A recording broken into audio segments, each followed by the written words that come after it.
My name is Sylvain Jubertie. I'm from the University of Orleans, France, and I'm going to present this talk. The title is Programming with Less Effort in C++. So it's not a technical talk, so you can just relax. I will not talk about method programming, expression templates, concurrency. So you can just relax. So who am I? I am an assistant professor at the University of Orleans. I'm also a researcher at the computer science laboratory in the parallel computing team. So nothing related to software metrics, but you will see later why I will talk about this subject today. I'm also a teacher of C++ at the Technical Institute and the Computer Science Department in the same university. So everything started when one day I decided to take some distance with my parallel algorithm. When you write parallel optimized code, you need to deal with the architecture. You need to deal with cache optimization, how you organize the data as a structure of array, of structure, how you fit blocks of memory into caches, how do you vectorize your code, how you create some threads by using OpenMP, Silk, and lots of other libraries. So I took some distance and I started to wonder how much effort does it need? Is it required to just write parallel codes? So if my parallel code is 2 times faster and I spend maybe 10 more times to write it, is it really a good deal? So I started to use software metrics just to know if I can evaluate the programming effort from my code. So it's a work which was published in 2012 with my colleagues, Geoffrey Legault and Frédéric Loulergue. And today I'm going to present an extension of this work to common C++ programs. So I will start by presenting software metrics and what is a programming effort. Then I will present you some code samples. Then how you can automatically compute metrics from your code using the Clang lib tooling. And some results and some conclusion on the current C++ standard and what it brings in terms of programming effort. So let's start with software metrics. So software metrics are measurements on the code just to determine simple things like code coverage, command density, and in our case, we are more interested in the programming effort. So to measure the programming effort of your code, you can just count the number of lines in your code, but it's not a really good metric. Since, for example, you can have a statement with just a type, a variable name, okay, or you can have a line maybe with 100 of characters and lots of types, lots of templates instantiation, lots of things. So the source line of code is not a good metric, except if you consider programming in assembly programming with an assembly language. Because the statement in this case is fixed, nearly fixed. Then you can determine the effort required from the length of your code. So in C++, it's a bit more complex. So we decided to use the Halstead metrics, which were designed by Maurice Halstead in 1977, and which are commonly used in some software. Okay, so of course, these metrics are just empirical. Okay, you make some assumptions on your code. You can say that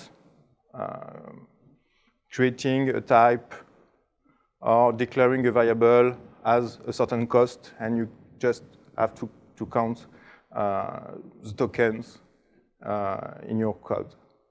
You also have the problem with language dependency, because you can compare the same code in Java. In C++, it's nearly the same.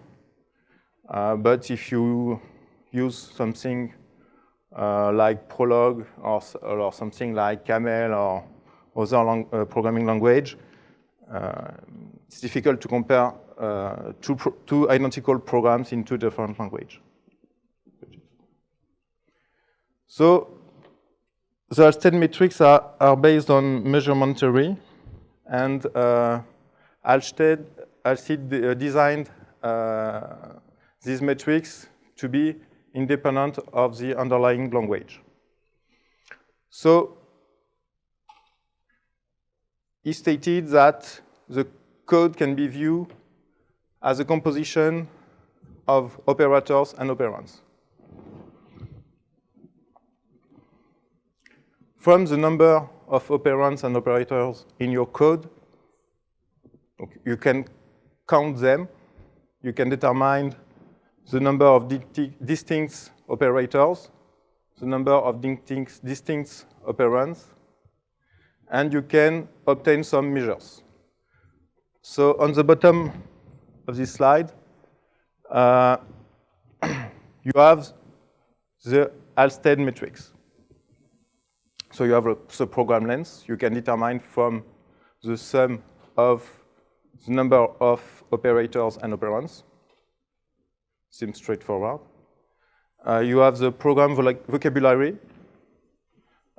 which depends on the number of distinct operators and operands.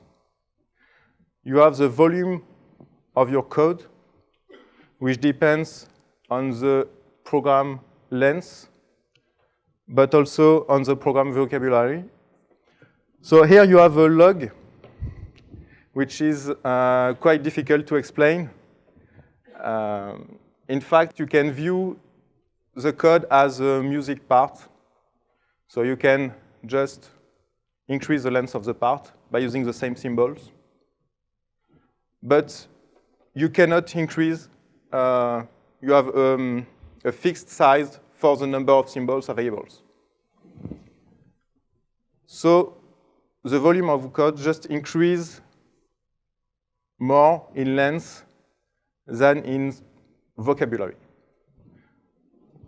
You also have the difficulty of your code. So it depends on the total number of operands and the number of distinct operators and of distinct operands. So if you want more details on these measures, so you just have to Google it. I think you search for Halstead matrix explanation, because Maurice Halstead died in 1979, just 2 years after he published this matrix. So we have a few explanations on why he chose to determine, to compute these metrics as described here.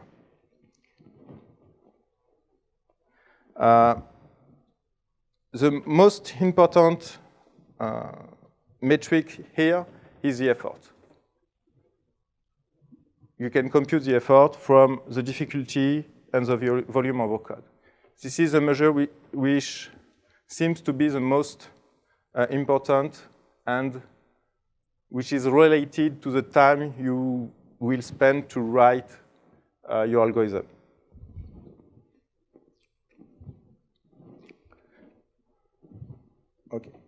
So Halstead metrics are independent of the considered language. So we need to define what are the operators and operands in C++ just to compute these metrics. So operators are classical C++ operators, but not limited to. You can also add return and other control statements as operators. The operands are variables, constants, types. Types are considered as operands since you can pass them to templates as arguments. So we consider them as operands. So it seems, yes, it is empirical. Halstead metrics are empirical measures. So it seems a little bit, it's difficult to understand why it works. So I will show some codes. I will show you some results. We have measured the time spent by Geoffrey Lego during his PhD to write some parallel codes. So these measures are similar to those obtained with Halstead metrics. Why? Okay, just it works. So you can define your own metric if you want, but we preferred when we started this work, we preferred implemented an existing metrics just to avoid comments on you are not a specialist in this domain and okay, just try something else. So first code samples. So I talked to you about a paper we have written in 2012. So I will start with some of the code we used for this article. So the goal was to just try to write some algorithm, perform matrix multiplication, and to try to optimize it, and to try to use OpenMP on it, and see how much time you can spend on it just to obtain the desired speedup. So we started with a C-like algorithm to multiply two matrices. So here's the code, nothing special, just for loops to perform the scalar products of each element in the destination matrix. So this is the naive version of the code. Every student should write, I think, in his life. You can, just by swapping the two last loops, obtain a slightly different version of the code, which is also correct,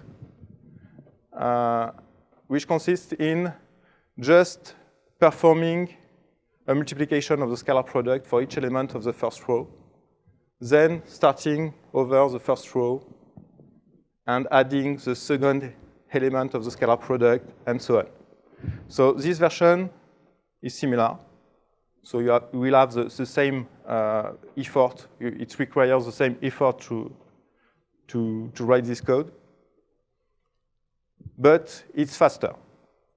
So with the metrics, you obtain the same effort. Okay? Everyone agrees? Okay.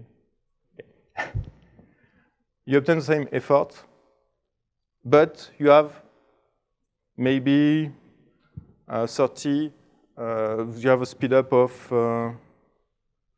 you may obtain 30% of performance with this code. So why? Because if you know how the cache works, this version of the code just use multiplication between two contiguous elements. So in this case, you have less cache misses. Your code is faster. So the metrics give you the same effort. When you test the program, it's faster. So you can determine from this code if the developer who produced this code has more knowledge, if he's better. So if you want to hire someone, you may give her a piece of code and just ask her to write a code which requires the same effort, but is faster. Why not? So now, another version of this code using SIMD units.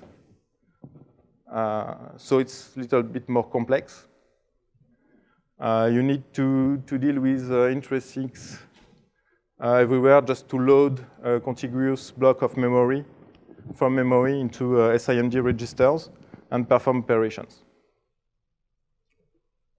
Okay.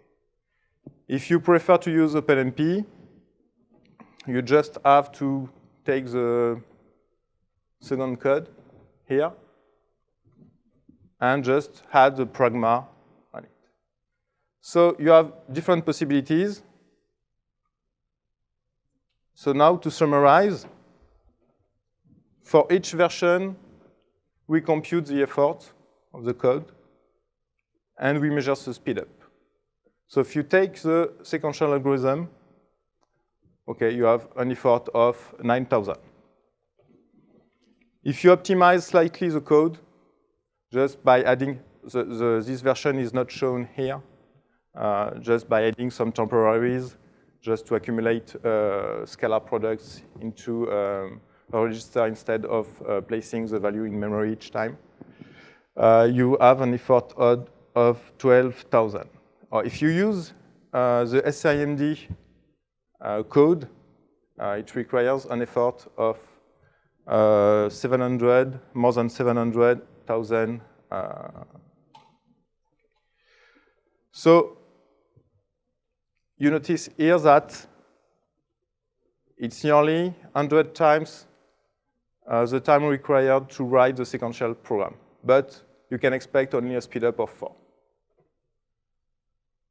So is it worth it just to spend this time writing this algorithm just to improve the speed of the code by 4? So to summarize this result, if you want to vectorize your code, you can expect a speed up of 2 to 10, depending on your processor. If you use SSE, AVX, Neon on ARM processors. But if you rely on intrinsics to write your code, then the requiring effort is really, really important. So maybe the best thing to do is just write the sequential program, optimize the access to the cache, and let the compiler just vectorize this code. For OpenMP, okay, you can add a small extra effort to your code. You have just to write a pragma. But you can expect a huge speed up if you have lots of cores on your processor. It also depends on your algorithm. If you have something really regular, like the matrix multiplication, you can expect a speed up of nearly 40 on a 48 processor, 48 core NUMA computer. You can also use more advanced techniques, more complex techniques like blocking, tiling. Okay. In this case, you need to rewrite your code just to reorder the memory access, just to reorder loops, everything. So the speed up depends on the complexity of the algorithm, and it requires lots of effort. So this result, we can extend them to general programming. So we only considered parallel programs. Now we ask ourselves, can we apply these metrics to simple codes, right, written in C++, and test if you just modernize your code and use new standards, maybe it will require less effort. So if you take this simple program, okay, nothing special here, you can consider brackets, parents, colons, return statements as operators, and the operands are int, main, std, etc. If you modify this code just by adding a using statement in your code, then you obtain a similar difficulty, less volume because you remove all the occurrences of std, you remove all the occurrences of colons. So you obtain, so it requires less effort. Of course, it's a simple, small program.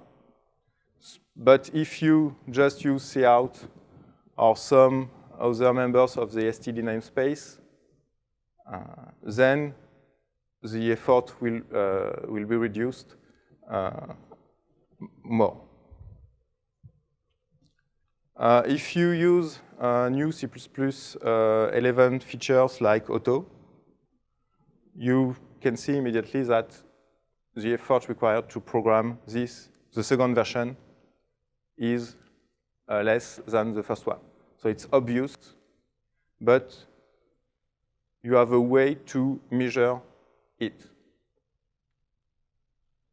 So all these tools, with all these tools, you can convince people just to try C++ with a new standard. Because now it's easier. You have the auto keywords, you have the decl type, you have lots of things. I will show some other examples. And you can measure it.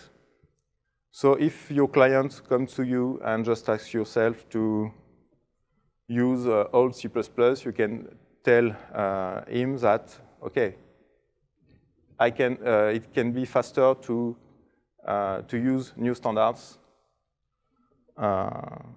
just to produce your code, so it will cost less, maybe. If you consider lambdas, okay, the old way was to use functor, just to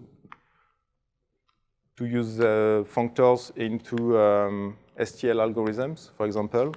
So now you just have to put a lambda inside your algorithm, and that's it. So less difficulty, less volume. So I let you compute this from these formulas here to have the exact effort required. So less effort. So C++ 11 brings fun things. Okay, my students they like auto. Okay, they put auto everywhere, but it's not only fun. It's also a feature which allow you to reduce the programming effort and to produce more code in less time. Instead of pushing back elements into vector the old way, you can just use initializer list. So here, it's trivial to say that it requires less effort. Of course, you have exceptions.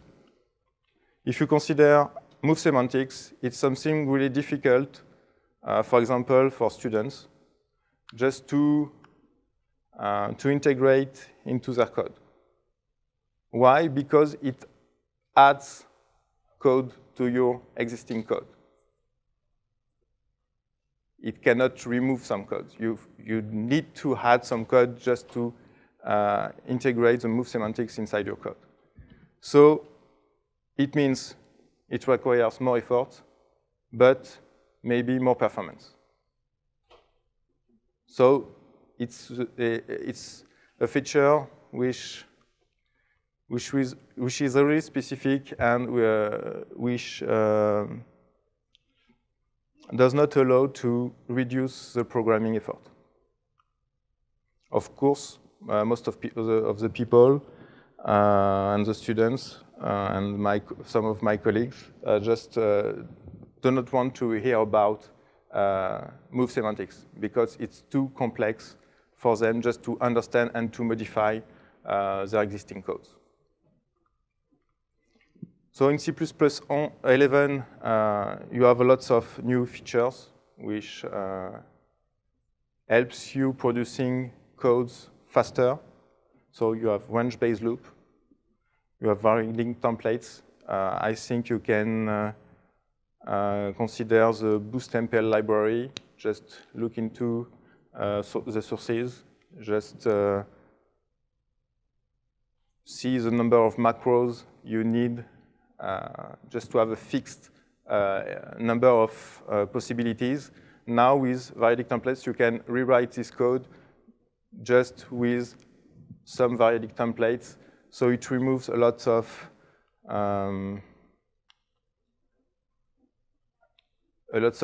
complexity into your code.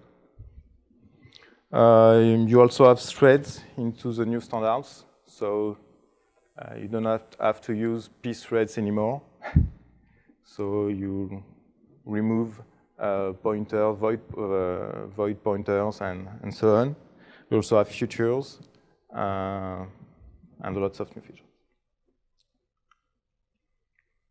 So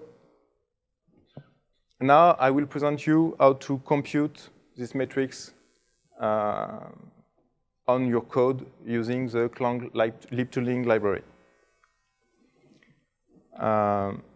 So the lib2ling library allows you to generate the AST of your program, traverse it, and then transform it. So you have, for example, 3 Clang tools which are based on this library. So you have Clang check, which just display, for example, the AST of your program. I have an example, just the next slide. You have Clang format, which allows you to reorganize your code, not transform the code exactly, but just organize your code to remove spaces and to ensure that after each function, the curly brackets are on the next line and everything is aligned correctly according to a default format. You also have Clang modernize, which detects, for example, for loops and try to replace them with range-based for loops. It also removes types by auto when possible. So with Clang lib2ling library, you can also write your own tools to perform some static analysis, to remove, for example, automatically unused variables, or to add comments, to generate comments inside your code. For example, you produce your code, you want a comment before each function, you create the program which detects each function in your program and just add the comments before. Another idea I had on Monday during the talk of Björn, it's to implement the C++ core guidelines using these tools. since you can transform the code, you can detect patterns, you can detect patterns, remove them, and replace them with something else. So you can check if your program complies to some guidelines. So I have a demonstration of the Clang check tool.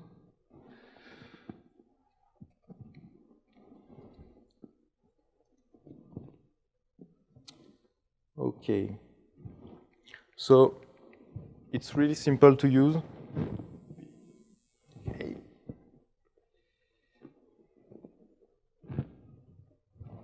Okay, so you tap Clang check.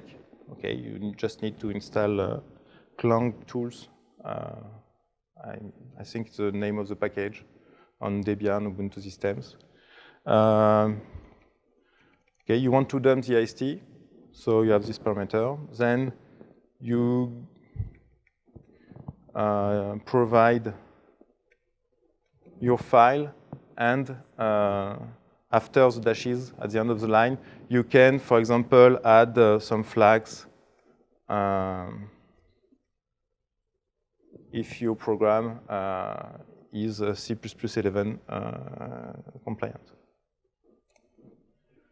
So on this example, so it's a simple example. You can see, maybe, I don't know if it's it. Okay, it's okay? Okay, so you have 3 kinds of nodes in your AST. You have declaration, it's in green. You have statements in purple, and you have expressions, so not in this example, but okay.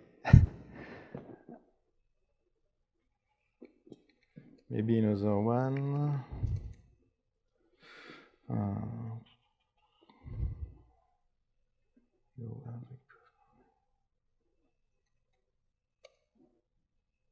Okay, so I made a mistake. I've included the IOStream file, so it also parses the complete IOStream library. So it's really complex.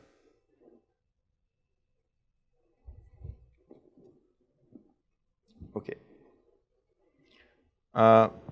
So the IST gives you access to these 3 kinds of nodes. So for each node, for example, for declaration node, you have named declaration.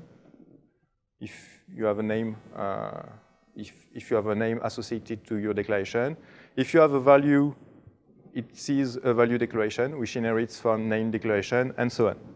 So if you have a function parameter, it's called here parm var decl. It inherits from var decl, and so on.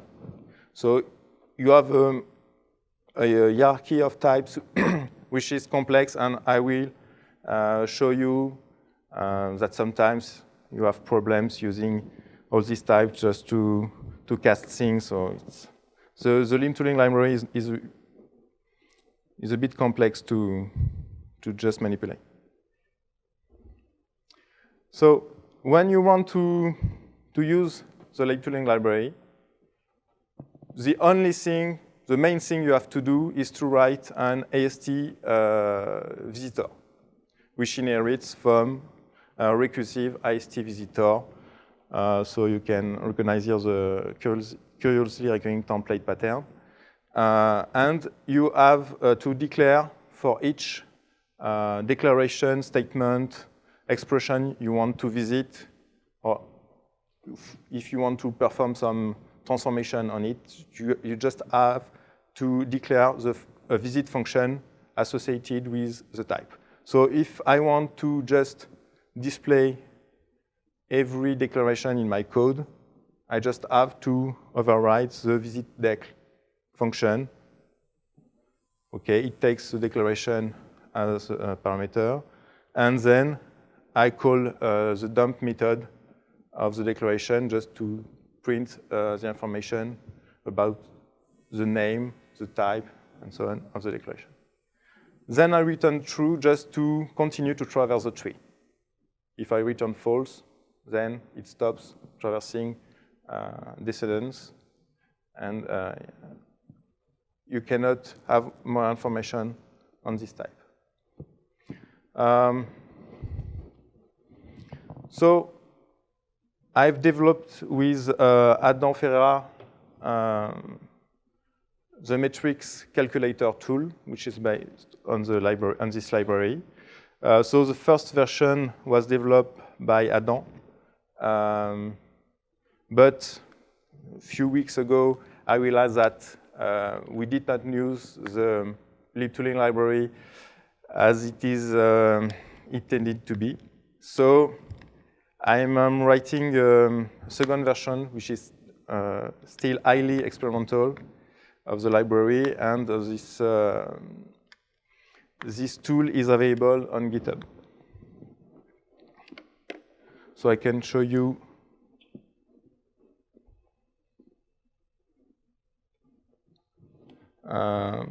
some issues I had writing this tool.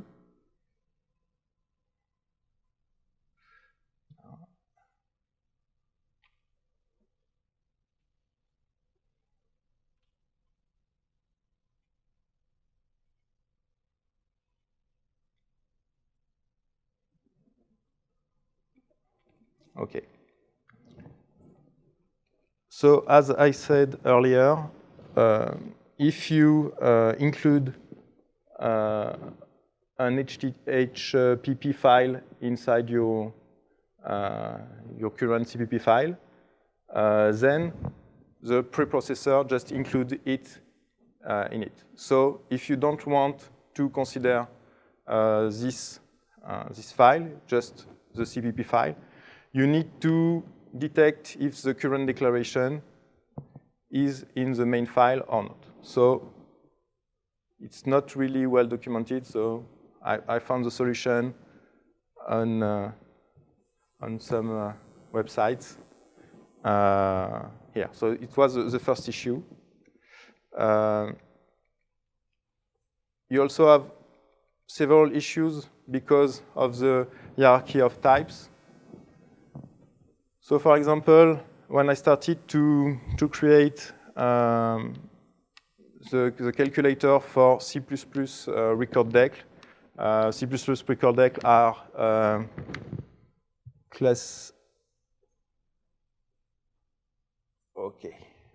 are C++ class, structs, union, and enum. So each time you have this kind of statement in your code, it is traversed using this function. But if you consider lambdas, lambdas inherits from this object. So if you take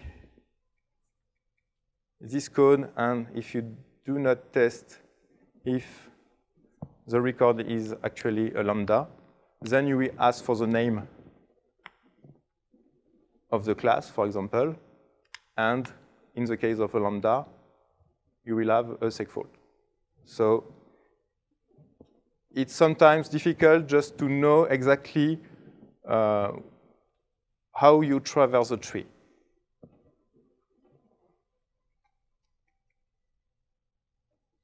Okay. Something difficult also is that, in fact, the compiler transforms your code. So a lambda is no more a lambda when you compile it. It's replaced by a functor, an anonymous functor with an operator parents, and so on. So you have to detect this just not to count for this operator and everything in your analysis.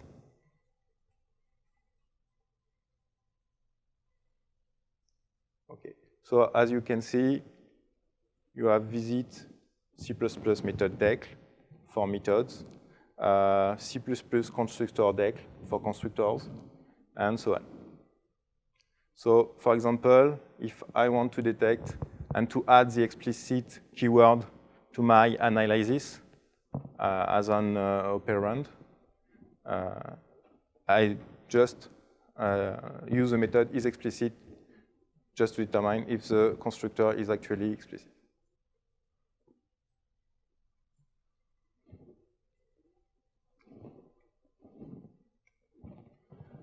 So this work is actually based on empirical statements. So it's verified in practice.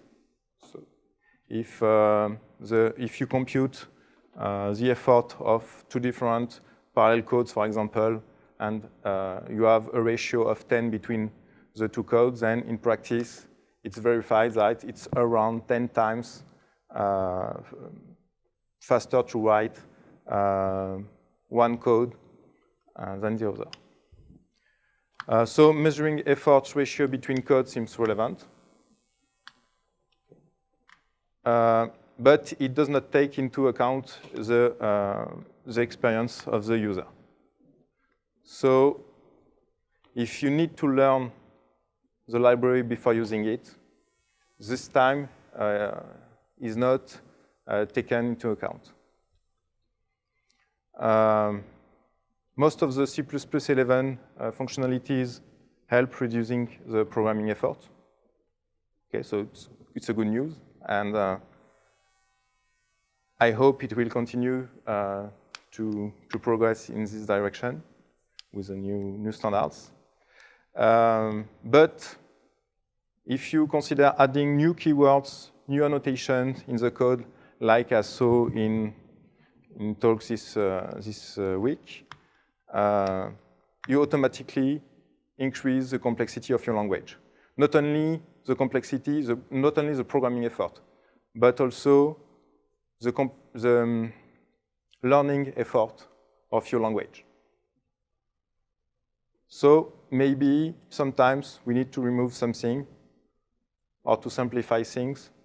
Maybe with the new use of using, maybe type-def will be deprecated soon. But you have the compatibility with C, so I don't know. So from my experience with students, as a C++ teacher, using auto requires a few knowledge. So students tend to use the auto keyword everywhere. So it's fast because it's fun for them. So replacing std, vector, const iterator, and so on just by auto, it's really fun. So it was fast to adopt it. Declare type, it's a bit more difficult because if you have templates and you want the type of, it's more complex. Lambdas are also considered as fun by most students. Especially when when using the STL algorithms. Using is preferred to type-def, but if you consider the syntax, you have one more operator. You have using, your type equals the other type, instead of type-def, the two types. So it costs more, but maybe it's like the alias command in Unix. You type alias, it's the same syntax, so maybe it's faster it's more intuitive, maybe. So range-based loop are also well adopted because shorter and because you don't have to care on the begin, end of the sequence, for example.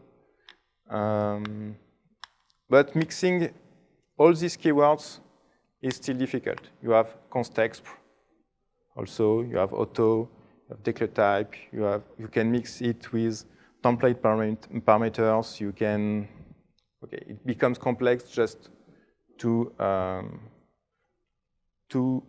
combine these keywords. So maybe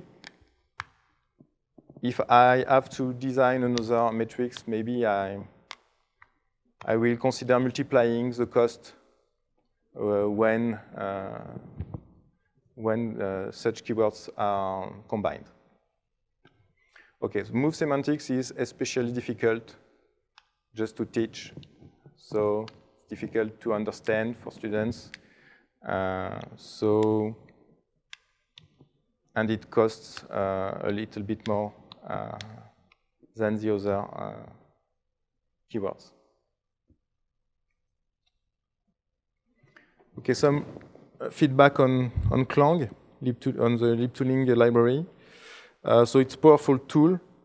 You already have some examples on internet, just to transform the code, remove things, transform things, and so on. It's sometimes complex to use, so it requires a learning effort, which is really important. You have to understand the type hierarchy, how the AST is traversed, how to exclude things, and the tutorials are not always really detailed.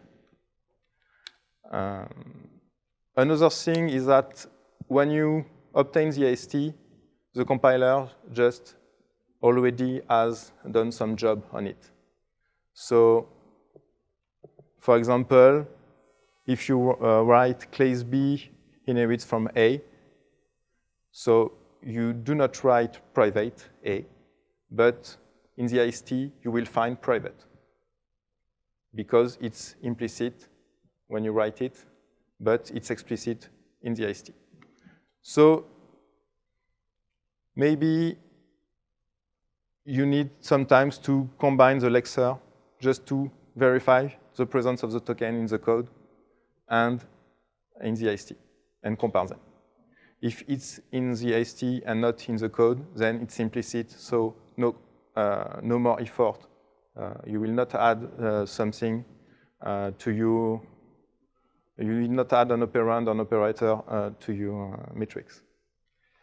You can also use Clang modernize just to reduce the complexity of your code, because it will try to convert your types into auto where it's possible, and to replace for loops, traditional for loops, with range-based loops. So future work.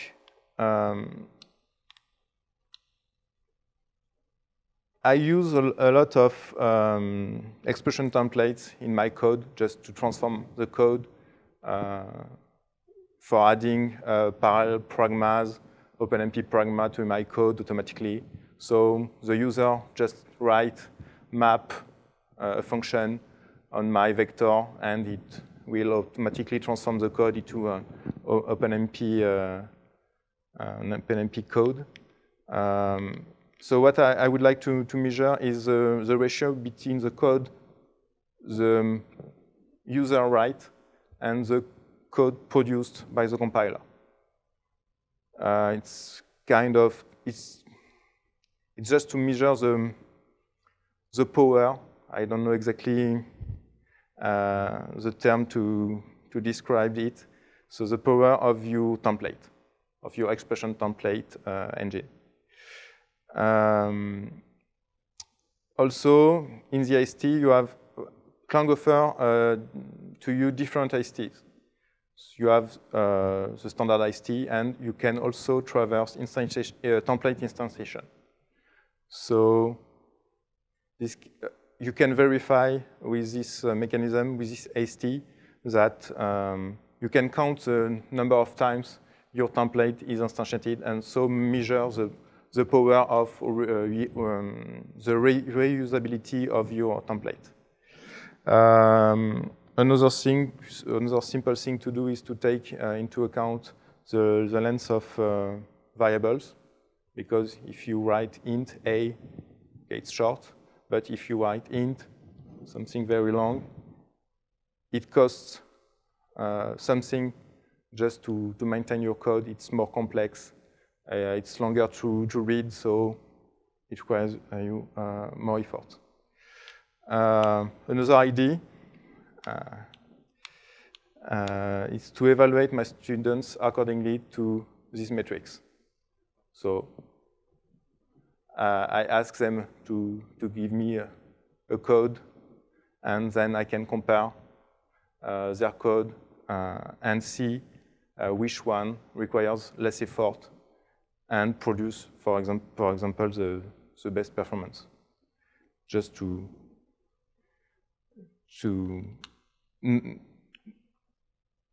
take into account the, I don't know how to say that, the quality of the code produced by the student. Okay, and of course, we can implement also a checker for guidelines. You can also add lots of things, static analysis, and so on. So I will certainly not have the time to do all these things, but okay, if you want to help. Okay, do you have some questions?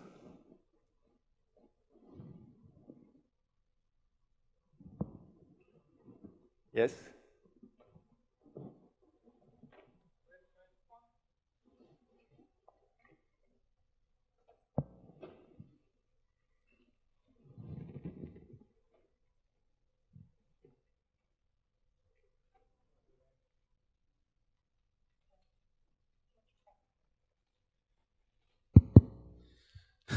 According to your metrics, if a student omits the const, they win?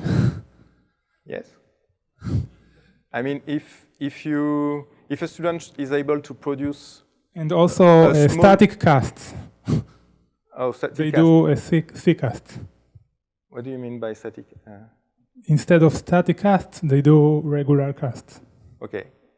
In fact, regular casts cost less in terms of effort because you have just parents and the type instead of a template with your with the type you want to use. So I think that you promote bad code. I have to change some things in the metrics. Okay, or maybe. We have to change something in C++ just to provide a simple cast, another notation or something simple. But in few cases, of course, you will not be able to have something short with the new standards.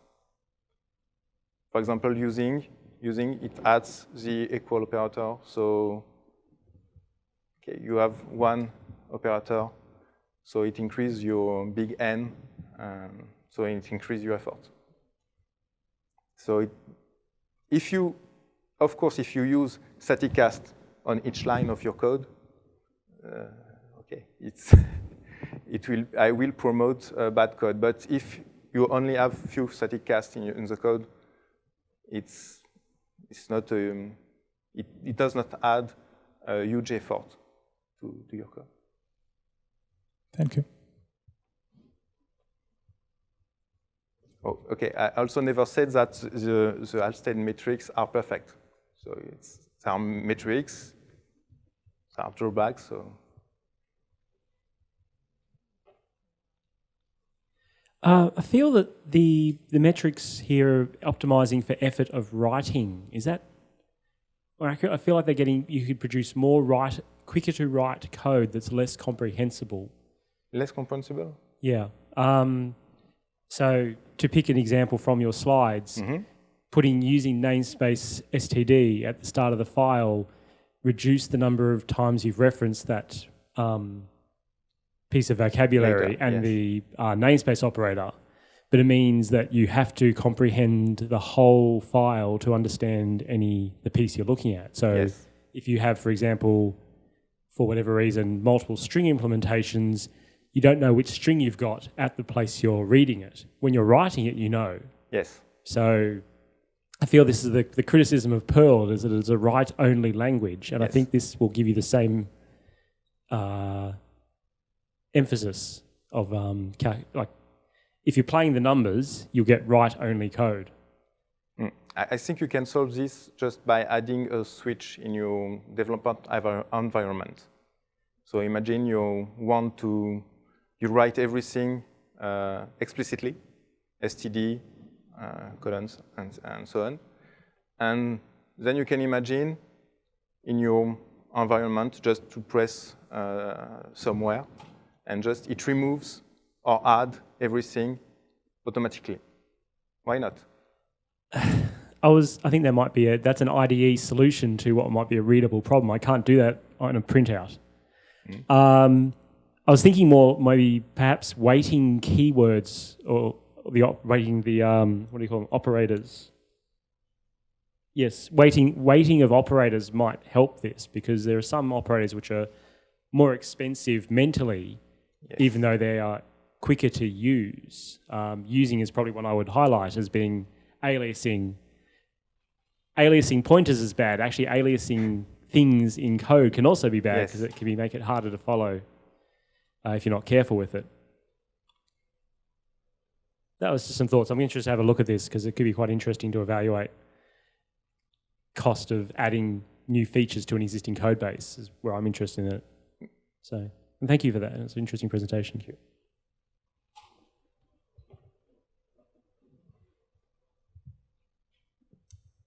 Sorry if I missed this. I came in at slide 8. You mentioned that you use these metrics to evaluate your students, but what exactly do you do with these metrics in regards to your students over the years? In fact,